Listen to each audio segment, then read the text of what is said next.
d'être là. C'est un texte que j'ai écrit il y a peu. Alors, j'ai des petites fiches. La technique, c'est que quand je la lis, vous applaudissez. Là, je ne l'ai pas lu, par exemple. Mais la prochaine fois, vous êtes calés. Hein, ok. Alors, quand Fifi m'a proposé de venir ce soir, dire quelques mots en cette journée de lutte mondiale contre le sida, le VIH et la sérophobie, j'ai forcément vu l'opportunité de venir allier un engagement profond et militant chez moi et l'expression d'un amour infini pour Adèle Haenel. Alors pour ceux et celles qui ne savent pas, Adèle Haenel a joué dans 120 battements par minute, qui est un film qui retrace le combat d'Act Up dans les années 90 en France contre le sida et les laboratoires pharmaceutiques. C'est un film à voir. Et en plus, Adèle Haenel y joue un rôle particulièrement important. Premièrement, parce que c'est le rôle qu'elle joue, c'est forcément important. Et deuxièmement, parce qu'elle incarne une lesbienne qui s'investit dans cette lutte pour soutenir sa communauté et défendre ses valeurs. Et oui, ne l'oublions pas, les lesbiennes étaient là depuis le début. Oui. Oui. Et on est encore là. Oui. Moins de sida, plus de ciseaux. Moins de sida, plus de ciseaux. Moins de sida, plus de ciseaux. Mais ce qui m'a marqué, c'est que quand je parlais avec Fifi, que j'ai vu Adèle Haenel, Fifi m'a dit, tu sais, ce serait bien aussi que tu en parles de manière personnelle et parler de ce combat, de ce qu'il représente pour toi. Et là, j'ai vu Adèle Haenel changer légèrement. Elle a pris un peu de moustache, de barbe, et elle a perdu des seins. Elle est devenue mon pote d'enfance, en fait, mon ami G. Il faut savoir que mon ami G et moi, on a grandi dans un quartier chaud. Et c'est lui qui m'a appris à lip-syncer devant son miroir sur du Beyoncé et de Jennifer Lopez. Et mon ami G, on était vraiment hyper proches. Tout le quartier pensait, était persuadé qu'on finirait marié avec des gamins. Et surtout, pensait qu'on était en couple à ce moment-là quand on était super jeunes. Alors, c'est plutôt drôle parce qu'effectivement, c'est mon ami G qui m'a offert ma première fois. Ma première fois, c'était dans un tunnel, pas très loin d'un parc, planqué de tous les adultes et des flics, à cab au passage. Et c'est vrai que bon, la première fois, c'est jamais super, c'est pas top. Moi, j'ai pas trop kiffé, t'as les lèvres sèches, la langue un peu pâteuse. J'ai beaucoup toussé aussi, enfin bon, non, j'ai pas aimé, non. Non, c'est vrai que bon, finalement, mon ami G m'a offert cette première fois, c'est avec lui que j'ai fumé un joint pour la première fois.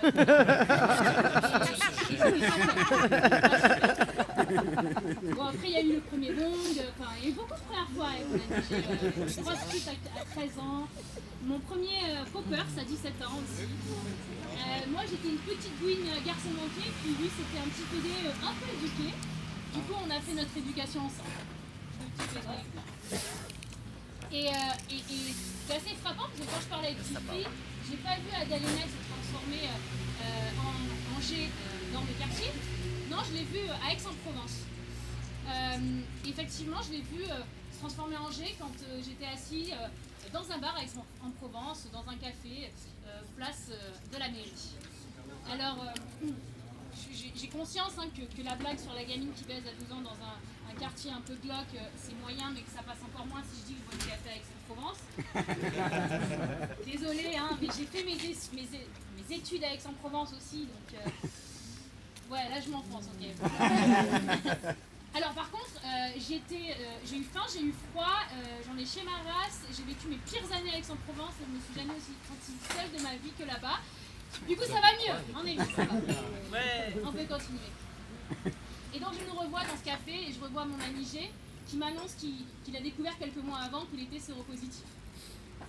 Et là, je me revois moi, ma réaction, je réentends ma voix. Putain. Plein de putains dans ma bouche, plein de putains dans ma tête, des putains partout. Putain. Et bon, des TDS partout, c'est pas du tout un problème, mais les insultes putophobes, si.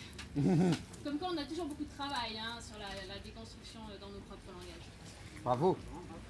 Et au final, mon pote m'a un peu expliqué comment il avait su qu'il était séropo, comment il avait attrapé, les difficultés qu'il a eues avant le traitement, et puis sa vie de mec séropo au quotidien.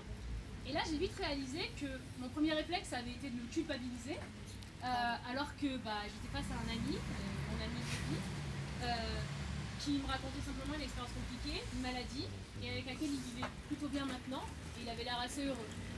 Donc j'ai réalisé que j'avais en fait peu de raisons de juger ses choix de vie et ses problématiques de vie. Surtout qu'en plus, il a enchaîné en rajoutant 3 sucres dans son café. Et je veux dire, c'est quoi le délire avec les gens qui mettent 3 sucres dans son café? Le truc, il est quand même, c'est solide, ça se boit pas. Enfin, j'ai réalisé en fait qu'il y avait énormément de raisons pour lesquelles le juger, et il méritait d'être jugé. Celle-là n'en faisait pas partie. Et puis en fait, j'ai vu que Adèle a changé encore une fois suivante. Sa barbe s'est teintée de roux. Ses muscles se sont un petit peu plus montrés, forcés. Et je l'ai vu se transformer à Marseille cette fois. Et ici. Pas ici même, hein, dans la ville. Et on est passé, elle s'est transformée en mon ami, mon pote Q. Donc on est passé du point G au Q. Alors Adèle Haenel n'est pas qu'un Q, hein. On n'est ni un ni plusieurs, en l'occurrence elle est devenue juste Q. Et mon pote Q, en fait je me rappelle ce moment-là parce que c'est le moment où il venait de larguer son mec. Donc mon pote Q était séronégatif, il venait de larguer son mec séropo parce que son mec était séropositif. Et en fait il vivait avec la peur quotidienne que son mec était VIH. Moi quand j'ai appris ça, j'ai trouvé ça un peu chelou parce que ça coïncidait pas avec le discours de G, mon pote d'avant. Du coup j'ai fait mes recherches. Je me suis renseignée dans des assos, tout ça. Et puis j'ai découvert que bilan, non, c'était complètement faux. C'était faux parce que son mec était sous traitement depuis longtemps, que d'ailleurs il le lui avait dit, il avait une charge virale indétectable et donc aucun risque de lui transmettre quoi que ce soit, enfin en tout cas pas le VIH. Donc j'ai réalisé qu'en fait c'était juste de l'ignorance, au mieux, hein, au pire en fait de la stigmatisation. Et surtout j'ai fait une grosse réalisation, c'est que c'était un énorme outing. Parce que son ex, moi je le connaissais, hein, il était dans mon environnement social, je le croisais, et jamais de la vie il m'avait parlé de sa séropositivité, ni en privé, ni collectivement. Et là je me retrouvais à boire des cafés avec des potes et j'avais l'info comme ça sans rien avoir demandé à personne. Donc j'ai réalisé que premièrement c'était moi, la meuf Gwyn, qui connaissait mieux la sexualité et les risques dans la sexualité que ce pote-là, mec, gay. Donc j'ai compris une bonne fois pour toutes que oui, les Gwyn, on sait mieux tout, surtout, que tous les mecs. J'ai compris les PD. Oui.